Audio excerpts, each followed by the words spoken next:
So if you have any questions during this webinar, you can use the Q&A function to submit them. So you can find it right at the bottom right of your Zoom. So if you don't find it right away, click on the three dots icon, which shows more, and you can find it there. So as shown in the screenshot, there is a chat function which you used before. So please know that we will not answer your questions over chat. So to ensure your question is addressed, please make sure to submit your questions through the Q&A function only. We're excited to spend this time with you and hope you find today's session helpful. So to start off, I will pass it to you to introduce our upcoming GGE sessions.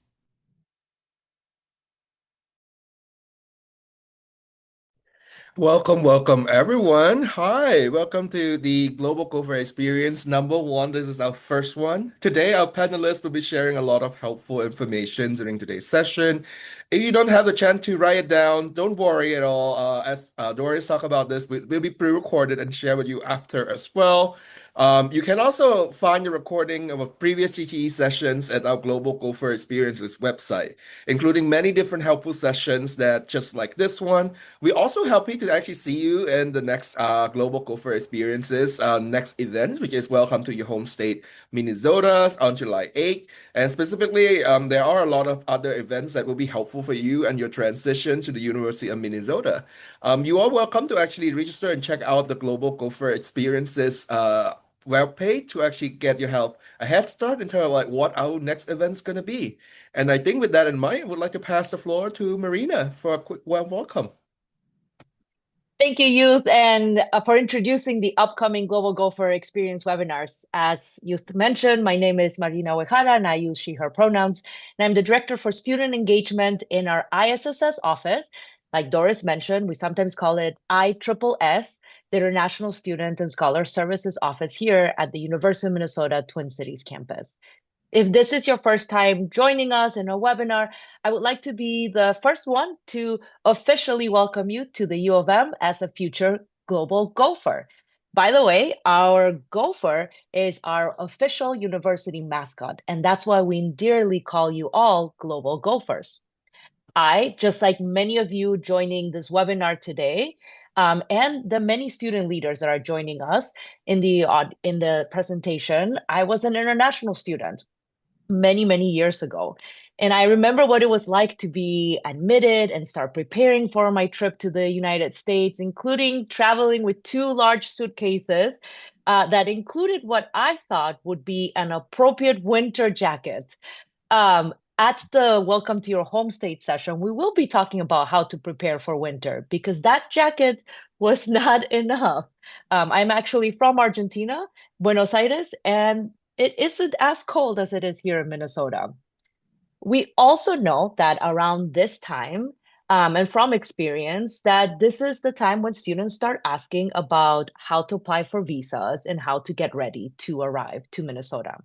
I remember being really nervous and wanting to prepare as well as I could. And actually, the person that issued my I-20 for graduate school here at the University of Minnesota is here to present with you all about what it is that you will need to know in order to come to the university. I will let Jim introduce himself when it is time for him to do so. But this is really exciting because I remember asking him so many questions, and now we get to work together here at the U. I also want to acknowledge that coming to the US has gotten more complex and requires a lot more careful planning. So we do have some really great experts from our office and our campus partners to really help you prepare throughout this journey. You belong here. Your dreams to pursue better things for your future are worth celebrating, and we want you here joining our vibrant international community. So today, you're going to be hearing from a lot of our experts, but also our amazing international student community and leaders who are here ready to welcome you all on campus. I'm going to pass it on back to you. Thank you so much, Marina. I cannot believe Marina welcomed me 5 years ago, and this is my fifth year in the United States. I do agree that those two suitcases was not helpful. So looking forward to seeing next events as well. So once again, I would like to officially welcome you all to our GGE Visa workshop. We are so glad that you're here. And today we will be hearing from ISSS staff as well as the graduate school staff to help answer your question. From the graduate admission office, we also have Jim Rowans and Hannah Sund. They are a team that issue your I-20, so you will be seeing that coming very shortly to most of the graduate students. You will also hear from Cody about your ISSS pre and post arrival tasks. If you are coming to the UMN on a J1 visa, which I originally came as, Catherine is here to actually answer your question as well. And behind the scene, we have the several international student leaders, me, Doris, and Ali, are behind the scenes supporting this events. So up next, I would like to invite Anjum to program associate who work in the graduate school, academic, and career support to offer office about many of the resources that are available for you as graduate students. So, Ancham? Yeah, thank you so much, Youth. Hi, everyone. My name is Aimjan Estaeva. I'm actually from Kazakhstan. I was also an international grad student here at the University of Minnesota. I arrived in 2016 and I did my PhD in sociology. And in 2023, I graduated and I got this job. And my main role is to organize academic and professional development for all graduate students. And I just want to quickly go over the resources that we have for incoming graduate students and also international graduate students in particular. So the very first one is a collection of online resources and videos. The first one is called Gear One. It introduces you to the life in Minnesota and also academic life at the University of Minnesota. So it's a good introduction to your first year of grad program. And then we have Gear Plus, which is basically a collection of different online resources related to various topics like research and writing, teaching, job search. And we do have a separate collection just for master students. In addition to that, I strongly encourage you to consider creating an individual development plan. It's a really good way to map out your academic journey and really think carefully about what it is that you want to achieve during your time here at the University of Minnesota beyond just getting a degree. Because I can assure you that since you were selected and you have accepted the offer and you're coming to the University of Minnesota, there's very little doubt that you will graduate. You will for sure graduate and you'll have your degree, but there's so many other resources available here, and there's so many other skills that you can gain while you're here. And honestly, if you're in a master's program, 2 years will fly by really fast, and even the 5, 6 years in a PhD program, they end really fast as well. So individual development plan is a great tool to think carefully about what it is that you want to do with your time here at the U. And in relation to that, we recently built out a series of Coursera courses. So Coursera is an online learning platform. It is free for students at the University of Minnesota. So we created this resource called Accelerate. It consists of 4 separate courses. The very first one is about individual development plans. So you will learn in great detail about how to approach building out your individual development plans. And then other courses include how to network successfully, how to communicate to diverse audiences, and lastly, how to build out different transferable skills that can later help you land a job. The fourth component of my work is workshops.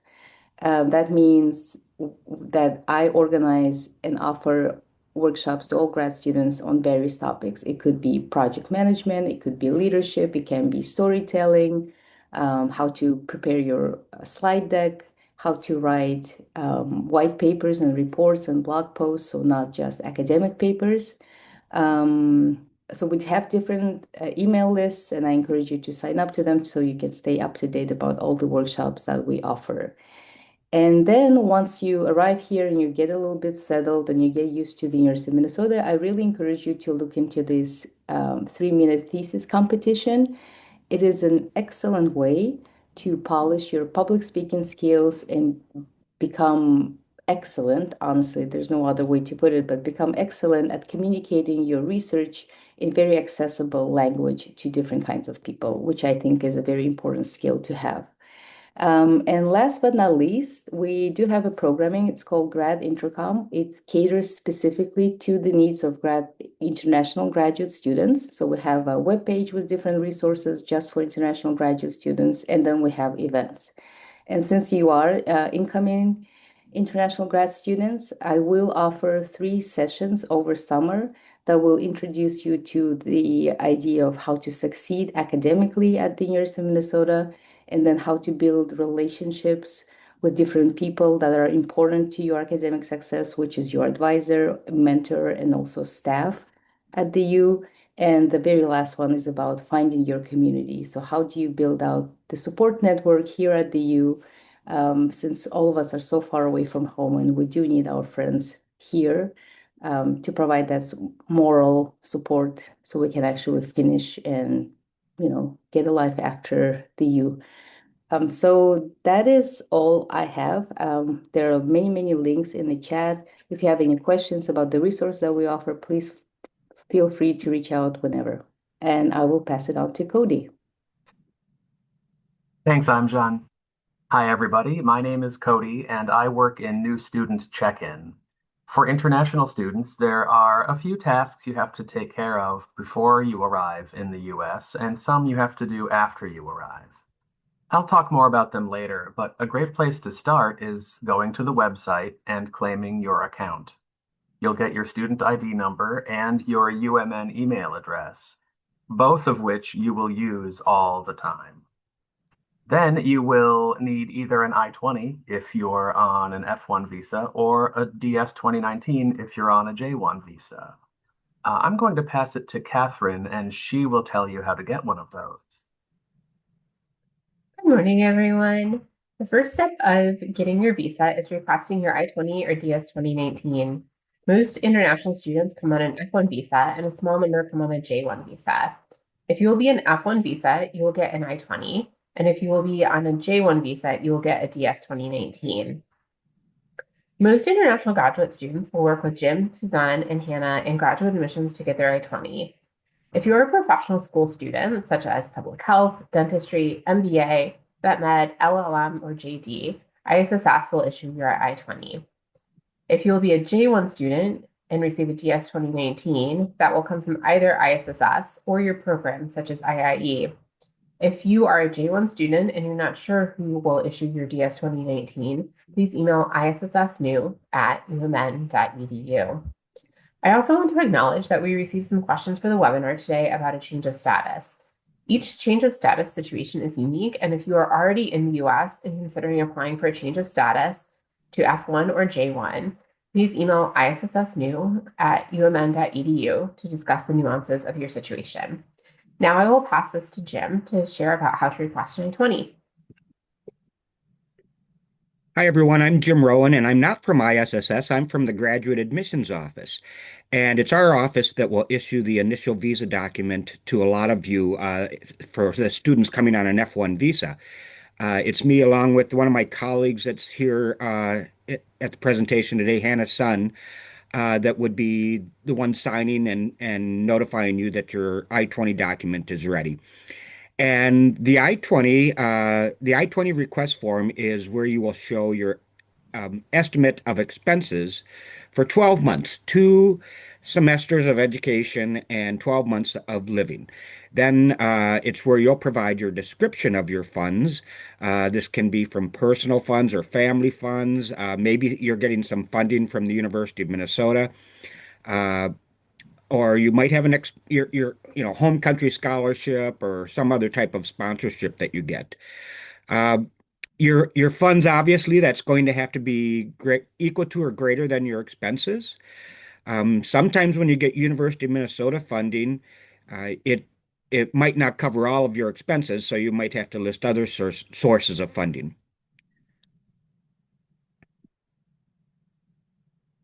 So, if you are getting University of Minnesota funding and it doesn't cover all your expenses, it's okay to list personal funds or family funds. That doesn't impact your visa application. We have a lot of students that do that. Sometimes graduate programs, if you contact them, they might say, oh, well, we can also include a summer assistantship or some type of other supplemental funding. But a combination of these things would be just fine. And so when you're submitting your financial documentation, uh, there's a great website on the ISSS website that we'll show you coming up here that will explain this is what you need. You need, if you're telling us that you have personal funds, you'll need a bank statement. If it's family funds, in addition to the bank statement, it's a letter of support from family members.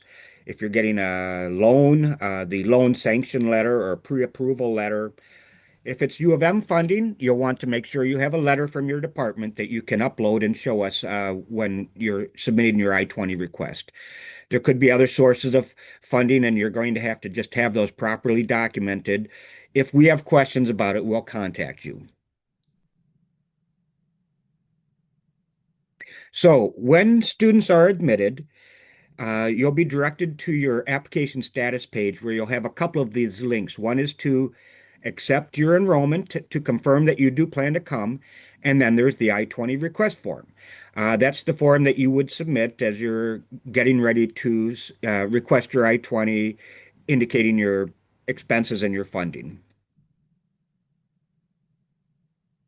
And this is the page I referenced earlier, the ISSS financial documentation page. If you have questions about, what kind of documentation do I need to submit with the I-20 request, I think this does a great job, including a sample letter of support that you would submit from a family member if they're supporting you. So we ask that before you submit the I-20 request form, you make sure that you have your funding in place.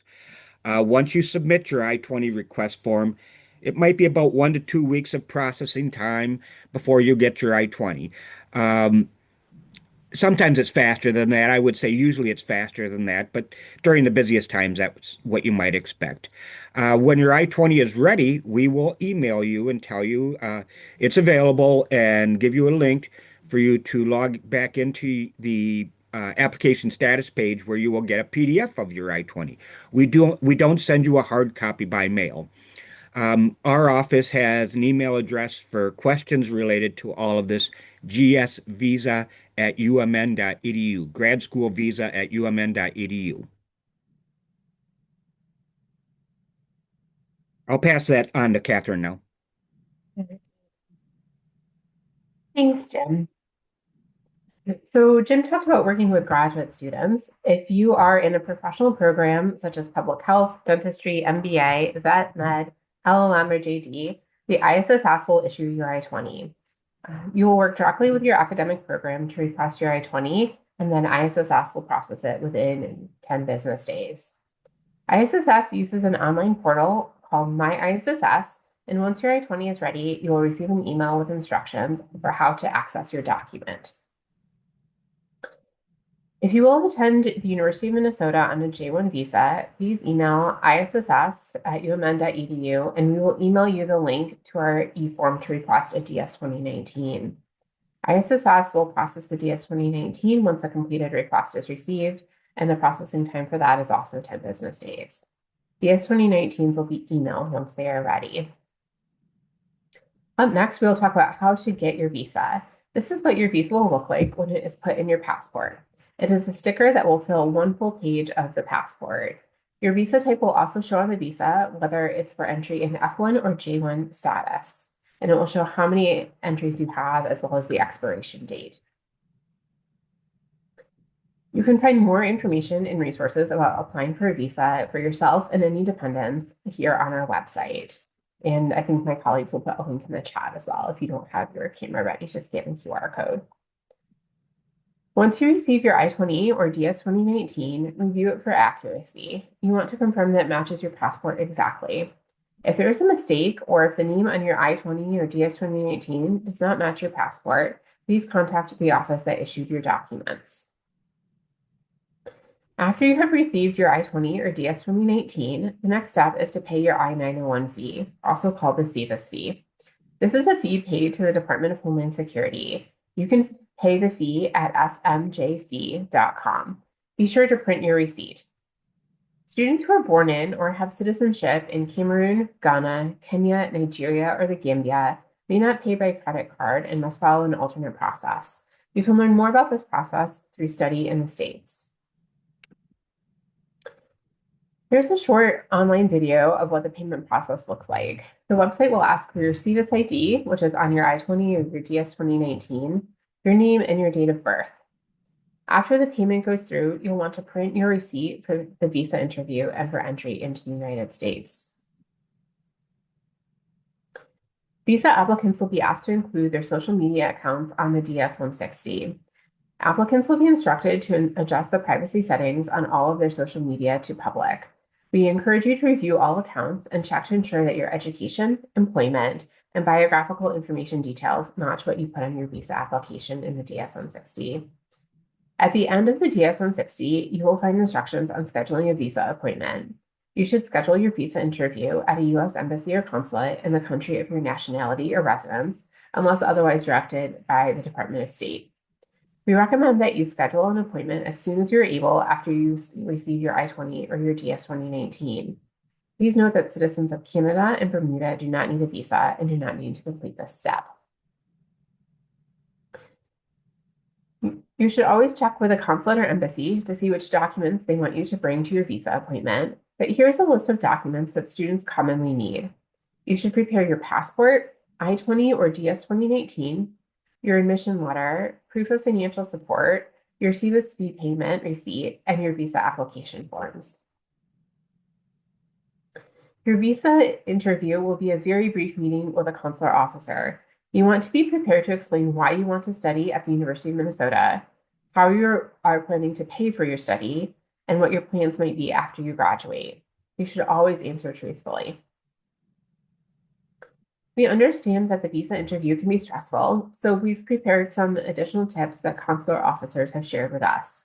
It's important to remember that the consular officer is interviewing you and not your documents.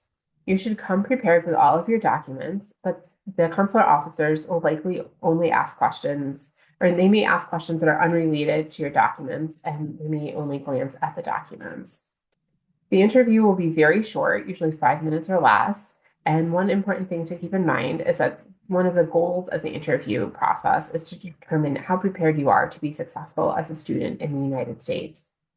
They may ask you why you want to study at the University of Minnesota specifically, why you chose your major or program, what you plan to do after graduation, and they may ask you about ties to your home country, such as plans to return after graduation, future jobs, or family back home. Because F1 and J1 visas are non-immigrant visas, they will likely want to determine that you plan to depart the US after your studies. Consular officers have told us that they don't want your answers to feel memorized or rehearsed. You should be prepared to answer their questions in a conversational and confident manner. You can practice your answers in advance, but you'll want to make sure that it doesn't come off as memorized. Once you receive your visa, check the accuracy of the information. Contact the U.S. Embassy or consulate if you find a mistake. And up next, Jim will share more about entering the U.S. on your new visa. Thanks, Catherine. So when you're planning to arrive here in Minnesota, you'll see that on the I-20 there's a program start date. That could be a different date for some of you. The first day of school is September 8th. And if you are not funded by the university, you would expect that to be your start date. Some of you might have funding from the university in the form of something like a graduate assistantship, and you have an appointment start date of August 31st. So that might be your program start date. And you have a 30-day window to arrive in the country prior to that start date. And that date is actually printed on the I-20 form. Some people ask us, well, what if I wanted to come a little earlier to do some traveling or meeting with advisors or something? We don't have the ability to change that start date. So you'll really need to plan on that 30-day time. And I think the advice here is to try to apply for your visa as early as possible. Wait times for getting visas have been, they've been kind of long in some places. So for some students, they'll find that, wait, I can't arrive on time. I can't arrive by the start date. Can I come, a week or two later to start? Well, if this is the case, don't just do it on your own. You do need approval for this. And the first thing you should probably do is contact your graduate program to say, hey, I still want to come, but I can't come by that start date on my I-20. They would have to approve this for you and notify the graduate admissions office that it's okay for you to start maybe a week late.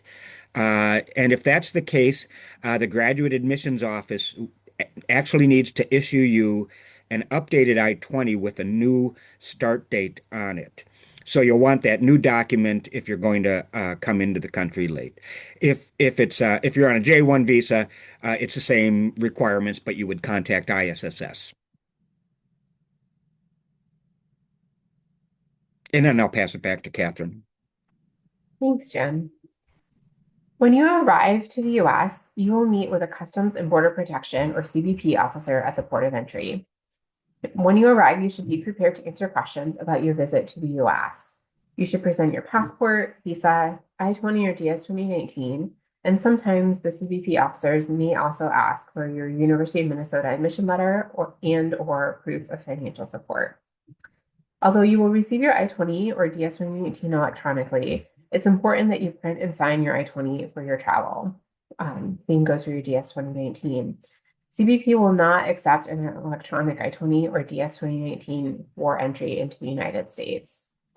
Make sure that you carry these documents with you in your carry-on luggage and not in your checked bags. We expect that you will have a smooth entry into the U.S., but if you face any problems at the port of entry, ISSS has an emergency phone number you can call. If you are entering the U.S. during business hours, so usually 9 a.m. through 4 p.m. Monday through Friday, you will call our main line at 612-626-7100. But if you experience an immigration emergency after hours, you can call our emergency phone number. When you call the number, you will speak with a call center representative who will determine who best to connect you with. This process will take several minutes and it involves a series of questions. Be sure to state that you are a new international student trying to enter the U.S. and explain your situation as specifically as you can. We recommend that you carry the numbers in your phone and also write them down and carry them with your immigration documents in case you do not have access to your phone.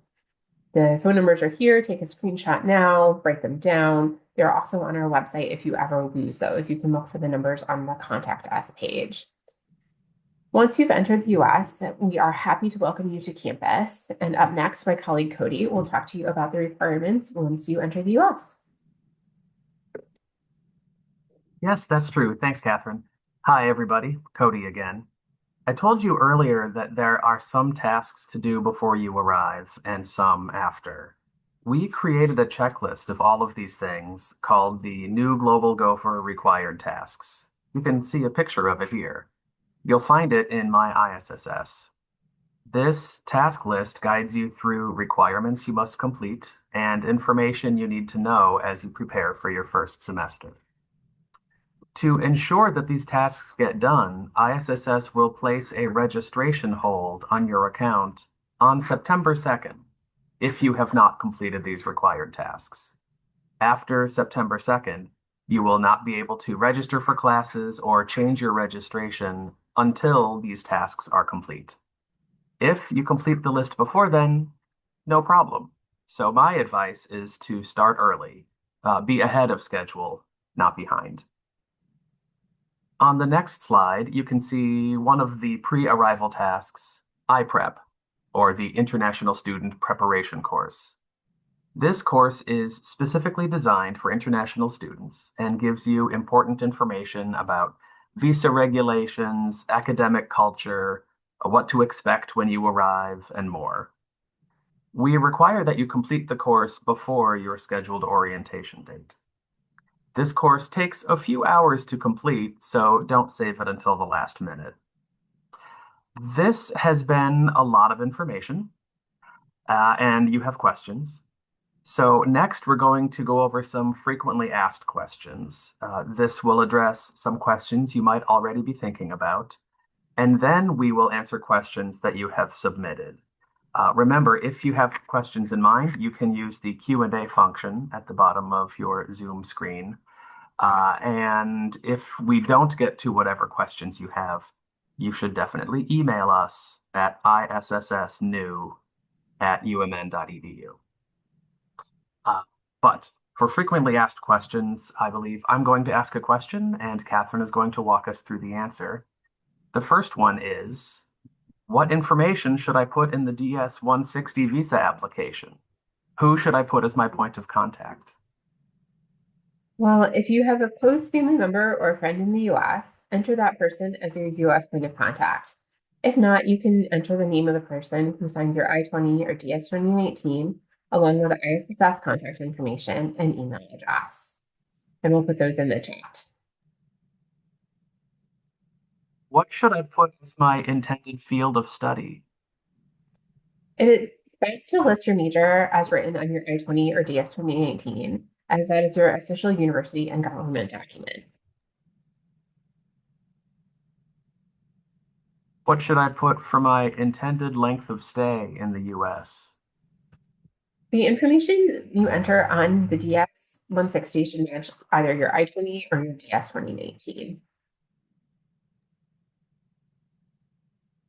I don't have an apartment yet. What should I put for my US address?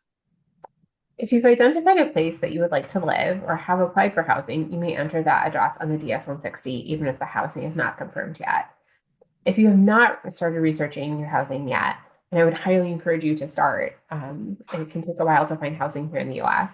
You may enter the school address as listed on your I-20 or DS-2018. If I am transferring from another US school to the University of Minnesota, do I need to get a new visa? If you plan to travel outside the US before arriving at the University of Minnesota, you will need to ensure that your visa is valid, and you will re-enter the US using your University of Minnesota documents. If your visa is expired, though, and you plan to travel, you will need to renew your visa with your new University of Minnesota I-20 or DS-2018. You may qualify for an interview waiver, but you need to check with a consulate or embassy about that. And you can stay in the US on an expired visa for as long as you're maintaining your F1 status.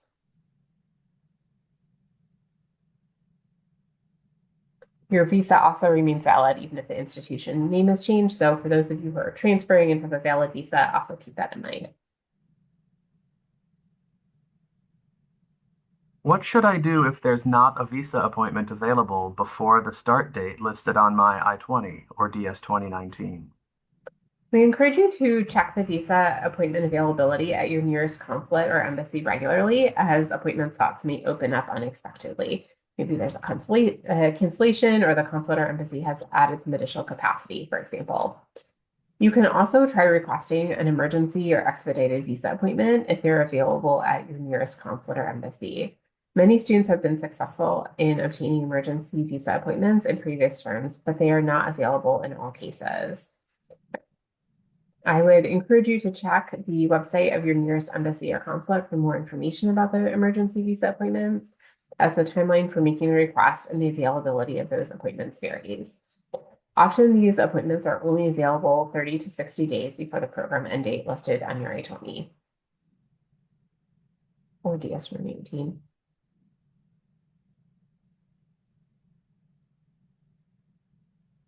What should I do if my visa application goes under administrative processing? So administrative processing is essentially a series of additional background checks, and we don't want you to worry about this. ISSS is here to support you if it happens. Some visa applicants are subject to additional screening that will delay the issuance of the visa, and that's what this administrative processing is. Most applicants who are subject to administrative processing or security clearance check will receive a visa within 1 to 2 months. It can sometimes take longer, though. You cannot prevent the additional screening or security clearance, and neither ISSS nor your department can intervene to speed up the process. We do have some additional information on our website, but know that this is something that is not uncommon for our graduate students, and I encourage you not to worry too much about it.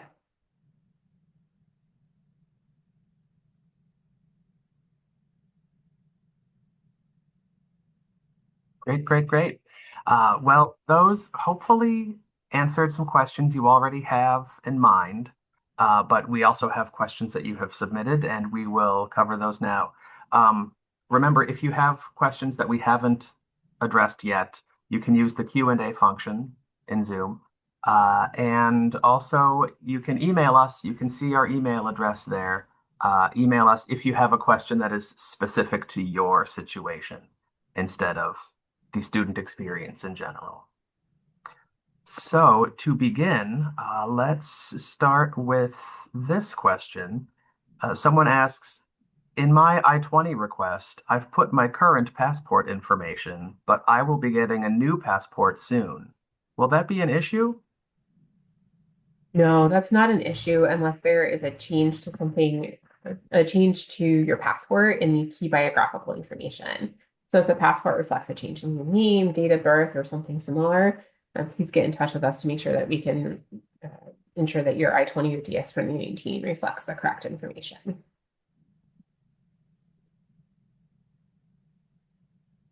Well, apply for a visa from my country of residence and not my home country.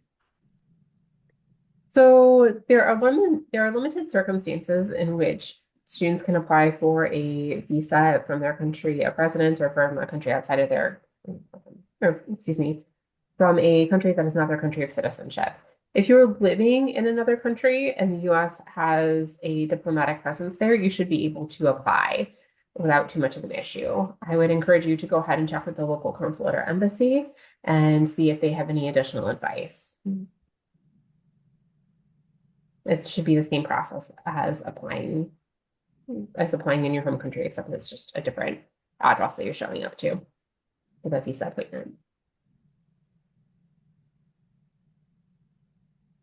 What type of things should my parents include in their support letter, and what is required on the bank statement?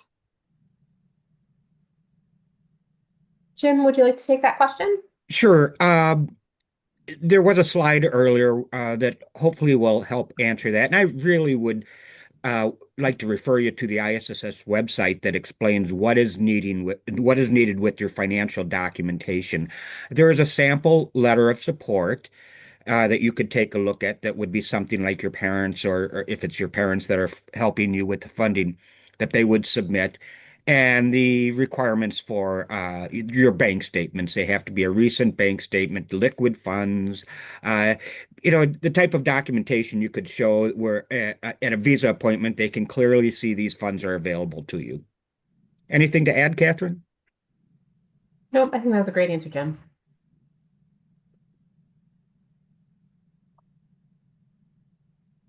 Someone else asks, I'm already in the US. What do I need to do to get my visa renewed? So visas are only required to re-enter the US after international travel. If you are in the US and have no international travel plans, you likely do not need to renew your visa. If you're planning to travel internationally, renewing your visa is essentially the same process as applying for your first visa. You can learn more on our visa renewal page, and one of my colleagues is going to put a link in the chat. Fantastic. Thank you. This question, I think, might be pretty common this year. Uh, is my CVIS fee from last year still valid if I had to defer my program to this year? So the CVIS fee is tied to a particular CVIS ID number. And if you deferred from last year and still have the same CVIS ID number, so probably if your I-20 or your DS 2018 was also deferred, then your CVIS fee should remain valid. And if you have questions, you can send us an email and we'd be happy to look at your record individually as well. This is probably a question for Jim. I want to understand the overall process, starting from the I-20 and visa application. What are the deadlines for each part of the process? Yeah, great question. The Graduate Admissions Office does not have a deadline for you to submit your I-20 request form. What I tell students is the sooner the better. You'd like to get this done early so that you have time to get your I-20 and apply for the visa. So the graduate program will submit notification to my office that you've been admitted, And then when you're admitted, you get congratulations note along with a link to the I-20 request form and the enrollment confirmation form. You'll submit those two things. You should get your I-20 certainly within a couple of weeks, and then be applying for your visa as soon as possible. I hope that answers that question. Jim, while we have you, how does the I-20 transfer process work? What should I do with my previous school, and how do I work with UMN? What's the estimated timeline? Sure. Well, you'll still need to submit that I-20 request form. And for some students, they have questions about transferring from one U.S. institution to another. And I think the I-20 request form actually kind of helps you understand a little bit about how that works. And we'll send you an email with additional instructions. But I think the best advice is, hey, I've been admitted to the University of Minnesota. You should go to your advisor at your current institution and tell them, hey, I've been admitted to the University of Minnesota. My plan is to go there. And your international student advisor will be very well informed on what you'll need to do.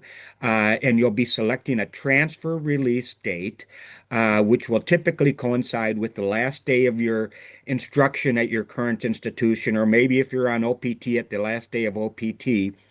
And once you've submitted the I-20 request form, we can issue the University of Minnesota transfer I-20 on or after that date. You'll usually get that within about a week of that transfer release date. Thank you. Excellent. Someone else asks, if I get UMN funding after I get my I-20, do I need to update the I-20? Yeah, that's a great question. And we do have students that will submit the I-20 request form, and then they realize maybe they need to make a change for different reasons, including funding. So you can contact our office at the email listed here, gsvisa@umn.edu. And what we will do is add a link to your application status page called an I-20 update. That's where you can document the type of change that you want, either in funding or maybe it's a dependent information or something like that.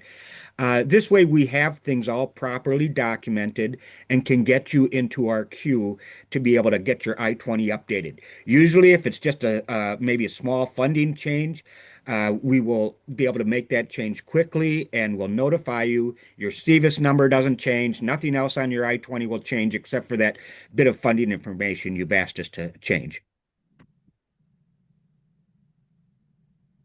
Great.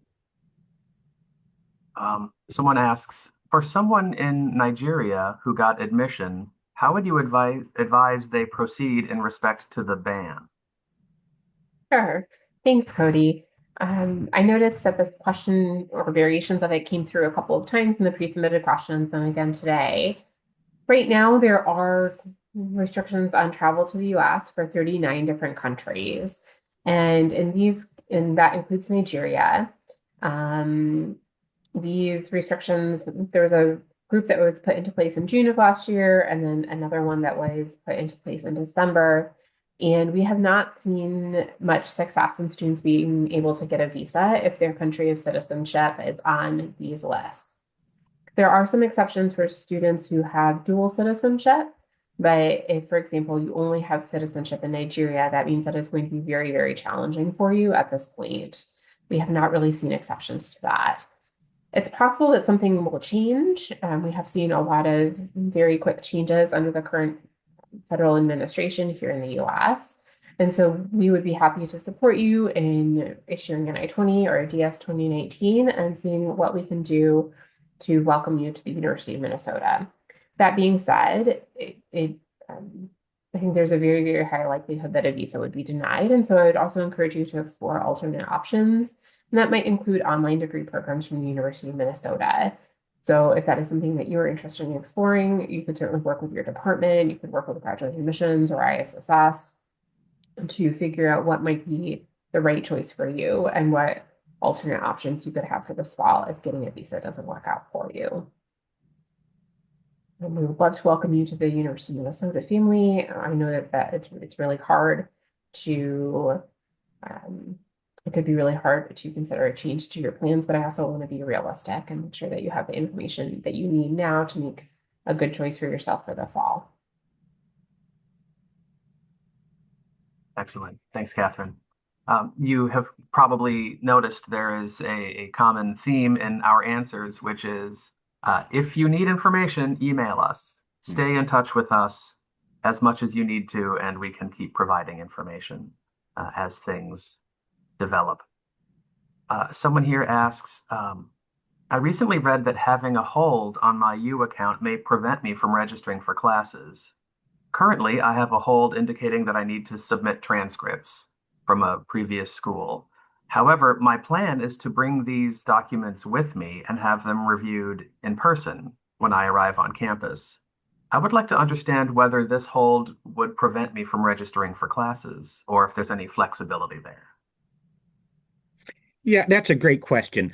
All of our students, when they're admitted, we ask them to send us their final official academic transcripts, proof of their degrees, and generally these should be sent from your institution to us. And we send you instructions about that. But there are some cases where students are bringing these documents in person, and they will visit our office in the graduate school to present these to us, which I love because I get to meet students in person. But all of the students that have to do this do have a hold on their record.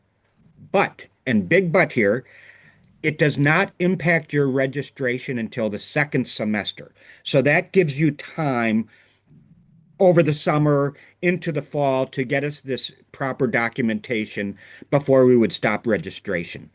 If you've got questions on that, if there's concerns, please just email us in the graduate admissions office. How does the assistantship waiver work? If I am a self-funded student, what should I know or prepare better for the I-20 visa process? So I think that might be referring to the tuition waiver that's included with the assistantship package. A lot of the students are on what's called a 50% appointment. That means you're expected to work 20 hours per week on campus in a teaching assistant or research assistant position. And with that position, a 50% appointment waives your tuition, so you don't have to pay your tuition. Um, and it includes a salary or a stipend that hopefully will cover, much of your living expenses. You get your health care benefits, but sometimes it does not completely cover your expenses, and that's where you may need to be indicating with your I-20 request that you have an additional personal funds or family funds. I hope that gets to that question. How long should I wait to find a visa appointment in my country before I request a change of status from within the US? That sounds like a great question to email us about. There could be a lot of nuances depending on your situation. And so I think that's something that we should work with you individually rather than in the webinar on. Yes, we get a lot of questions that might apply to students in general, and we can address those more easily. But for some, it's, as Catherine said, very nuanced and complicated and depends on your specific situation. This may be one of those. Someone says, I'm an incoming biology PhD student and working on the DS-160 form, but it asks, do you have any specialized skills or training such as firearms, explosives, nuclear, biological, or chemical experience? I'm trained with basic biological research skills. Do I answer yes or no? I think that would, so I will say I'm not a biologist by training. I don't know quite what the definition is of basic biological research skills versus some of these more advanced skills. I would think that something that if these are skills that you learned in high school or maybe the very beginning of an undergraduate degree, that wouldn't be considered the advanced skills. But if you are a specialist in that field, it may be something that you need to answer yes to. And so If you have questions, you could also email the consulate or embassy and ask for clarification. So, There's a question about housing. Someone asks, what can you tell me about the availability and cost of accommodation for PhD students?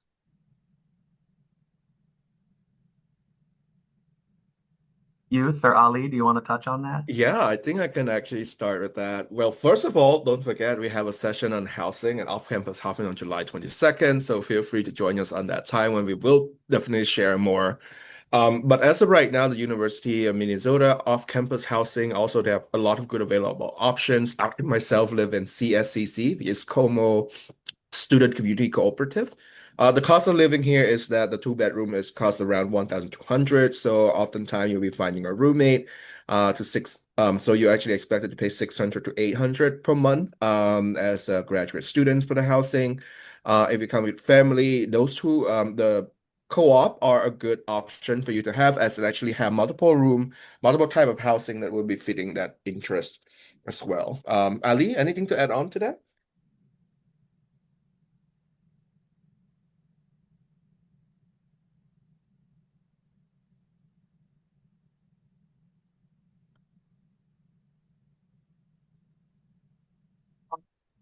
Uh, I think that is all the time that we have for this Q&A.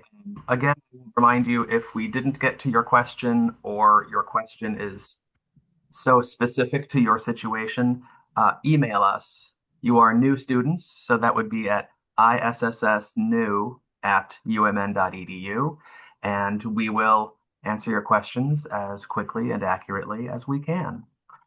And if that is it for the Q&A, I would like to pass it to Ali, who will talk about staying in touch.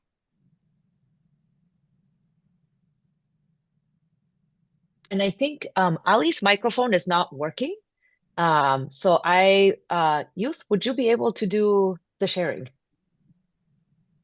Yes, for sure. Okay. Please give me one moment. But for sure, thank you so much, Cody, for facilitating Q&A sections, and we be excited to actually see you very soon. But as all of us would like to stay, if you actually need to stay connected with us, please don't forget to email us at issssnew@umn.edu. Check in our weekly newsletter as well. It's super helpful to stay up to date. Always check out the ISSS website for more informations about different update and new information. And like we said, there's a lot of events coming up to support your transition into the University of Minnesota. So don't forget to look at GGE or Global Gopher Experiences event website. The link is in the chat. We strongly recommend it's also a good place for you to actually meet new people and engage with other as well. And the next events, as like we talk about, it will be our Welcome to Your Home State, Minnesota, July 8th. So we are looking forward to seeing you. That will be getting a conversations around how to prepare for your packing and also other information as well. So please register, and we will be looking forward to seeing you very soon. The link is in your the chat, so please feel free to actually register beforehand. So I'm actually will be passing the floor to Doris to close our event.